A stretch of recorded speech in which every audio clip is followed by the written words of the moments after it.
Everyone, welcome back to winner point education. मैं अमिता त्रिपाठी, आपकी Hindi Sanskrit teacher. आज आपके लिए कक्षा 12 सीबीएसई बोर्ड से आरोह भाग 2 से पार्ट 6 लेकर आई हूँ, जिसका शीर्षक है उषा। उषा से तात्पर्य है प्रातःकालीन बेला का वर्णन। यहाँ पे प्रातःकालीन बेला का वर्णन हुआ है। तो मैं अपने वीडियो को प्रारंभ करने से पहले आपको ये बताना चाहती हूँ कि आप मेरे चैनल को सब्सक्राइब कैसे करेंगे। तो पहले आप मेरे वीडियो को लाइक करिए, उसके बाद नीचे एक लाल कलर का सब्सक्राइब बटन दिखेगा, उसे आपको प्रेस करना है। उसके बाद आपको बेल आइकन को क्लिक करना है। देन उसके बाद आपको ऑल नोटिफिकेशन को ऑन कर देना है।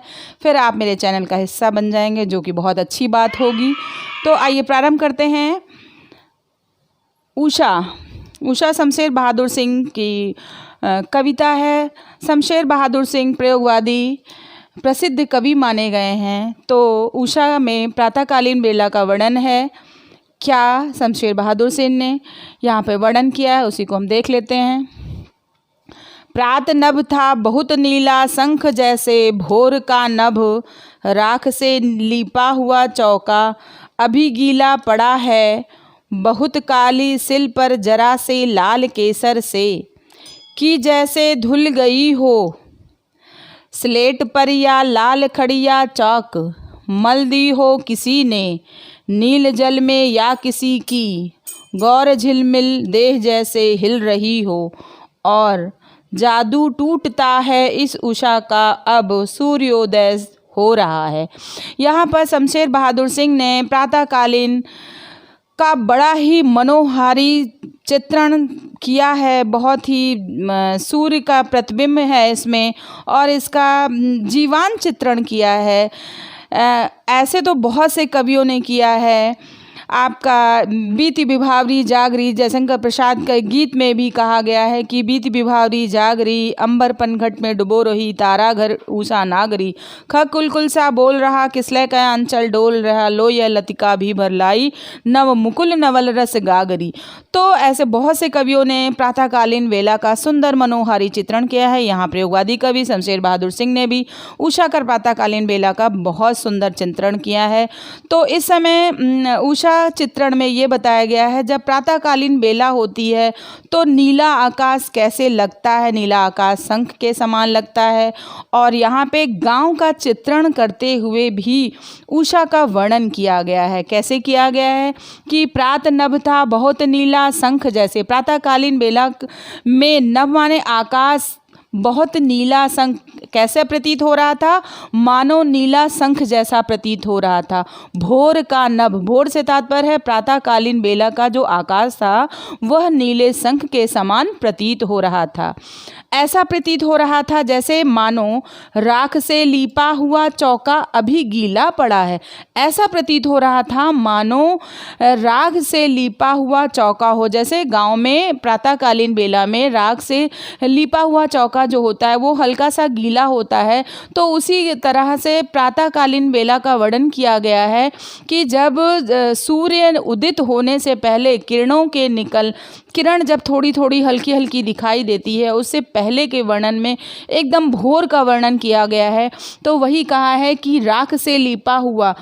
प्रातःकालीन वर्णन में जो प्रातःकालीन का सुबह एकदम प्रातःकालीन का वर्णन है, तो राख से लीपा हुआ चौका अभी गीला पड़ा। ऐसा प्रतीत होता था मानो राख से लीपा हुआ चौका अभी थोड़ा गीला है, अभी पूरी तरह से सूखा नहीं है। बहुत काली सिल जरा से लाल केसर से, कि जैसे धुल गई हो। अब जरा जैसे ऐसे समय व्यतीत होता है, लाल किरणें जब सूर्य की किरणें पहले दिखाई देती हैं, सूर्य उदय होने से पहले सूर्य की लाल किरणें जब दिखाई देती हैं, तो उस समय का वर्णन कैसे उपमा दी गई है कि बहुत काली सिल जरा से लाल केसर से, कि जैसे धुल गई हो। जिस तरह से पत्थर को जब रगड़ दिया जाता है और यहाँ पे सिल पर जब सिलबट्टा होता है जिस पे मसाला पीसा जाता है, उसी से वर्णन किया है कि बहुत काली सिल पर जरा से लाल केसर। जिस तरह से बहुत काली सिल हो और उस पर लाल केसर जरा सा मल दिया गया हो, उस पर रगड़ दिया गया हो, तो उसी से धुला हुआ ऐसा प्रतीत हो रहा है। लाल जब प्रातःकालीन बेला में सूर्य की किरणें जब निकलती हैं तो सब तरफ हर चीज़ थोड़ी थोड़ी लाल दिखाई देती है। तो वही उपमा दी गई है यहाँ पे, काली सिल पर मानो लाल केसर रंग दिया गया हो, उस पे घिस दिया गया हो। वैसे ही प्रातःकालीन बेला ऐसी धुली धुली, जैसे कि उस पे शीत पड़ा हो, थोड़ा गीला गीला हुआ, जैसे चौका गीला पहले रहता है पोतने के बाद, लीपने के बाद, और बाद में सूखता है जब सूर्य उदित हो जाता है। तो वही वर्णन यहाँ पे है। तो स्लेट पर या लाल खड़िया चौक मल दी हो किसी ने। अब वो नीला आकाश, यहाँ पे तीसरी उपमा ये दी गई है कि वो नीला आकाश कैसा प्रतीत हो रहा है। नीला आकाश स्लेट पर या लाल खड़िया चौक मल दी हो किसी ने, ऐसा प्रतीत हो रहा है कोई काली स्लेट है और उस पर लाल खड़िया किसी ने मल दी हो। अब लाल खड़िया की तुलना किससे की गई है? लाल खड़िया की तुलना यहाँ पर लाल चौक से की गई है। लाल खड़िया जैसे कि मान लो किरण है, जब किरण पड़ती है तो किरण लाल होती है, तो उसी तरह से सिल पर मानो लाल खड़िया किसी ने मल दी हो। तो नीले आकाश पर जब किरण का प्रतिबिंब पड़ता है तो उसी तरह से वो प्रतीत होता है। नील जल में या किसी की गौर झिलमिल देह जैसे हिल रही हो। और अब यहाँ पे चौथा वर्णन ये किया गया है कि मानो जब सूर्य पूर्ण रूप से जब निकल जाता है तो मानो नीला आकाश का प्रतिबिंब उस जल में ऐसा प्रतीत हो रहा है जैसे मानो कि गौर झिलमिल देह जैसे हिल रही हो। नीले जल में किसी गौरवर्ण माने सुंदर स्त्री, गोरे रंग की स्त्री का प्रतिबिंब उसमें हिल रहा है, दिखाई दे रहा है, हवा के चलने से वो हिल रहा है, ऐसा प्रतीत हो रहा है जैसे हिल रही हो। और तो यहाँ झिलमिलाहट किसकी है? एक गौरवर्ण वाली सुंदर स्त्री का वर्णन किया गया है, जिसका प्रतिबिंब कहाँ दिखाई दे रहा है? नील जल में या किसी नीले जल में उसका प्रतिबिंब दिखाई दे रहा है। जादू टूटता है इस उषा का, अब सूर्योदय हो रहा है। अभी तक की जितनी उपमा दी गई है, अभी तक जो वर्णन किया गया है, उसका जादू अब मानो समाप्त होता सा नजर आ रहा है, जो कुछ अभी तक वर्णन किया गया है, क्योंकि अब सूर्य उदित हो चुका है। अब सूर्य पूर्ण रूप से उदित हो गया है। सूर्य के पूर्ण रूप से उदित होने के बाद चौका पूर्ण रूप से सूख गया है। जिस तरह से जब चौका सूख जाता है तो सफ़ेदी दिखाई देने लगती है, तो चारों तरफ अब सफ़ेदी दिखाई दे रही है। जिस तरह से प्रतिबिंब पहले दिखाई दे रहा था, अब वो नहीं दिखाई दे रहा है, क्योंकि सूर्य पूर्ण रूप से उदित हो चुका है। और सूर्य के पूर्ण रूप से उदित होने से सर्वत्र सब कुछ स्वच्छ दिखाई दे रहा है।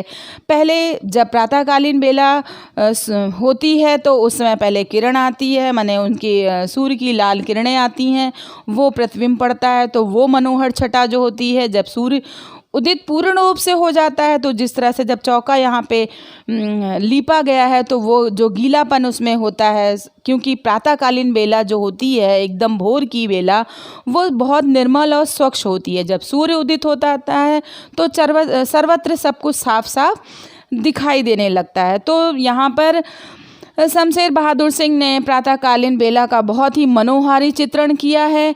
इसी तरह से जयशंकर प्रसाद ने भी अपने गीत में भी किया था, जैसा कि मैंने आपको शुरू में बताया कि वीति विभावरी जागरी, माने एक सखी दूसरी सखी को जगाते हुए कहती है कि रात्रि व्यतीत हो चुकी है और प्रातःकालीन बेला हो चुकी। तो कई कवियों ने इसी तरह से अपनी कविता में प्रातःकालीन बेला का मनोहारी चित्रण किया है। यहाँ पे उपमा दी गई है, उत्प्रेक्षा अलंकार है, अनुप्रास अलंकार है, भाषा सहज है। तो अब हम आपको आपके अगले चैप्टर में फिर से मिलेंगे। आपको समाप्त करने से पहले, क्योंकि अब मेरी कक्षा समाप्त हो चुकी है, बेल बज चुकी है, तो अब हम आपको आपका होमवर्क देंगे। तो आपको क्या करना है? पहले आपको मेरे वीडियो को लाइक करना है।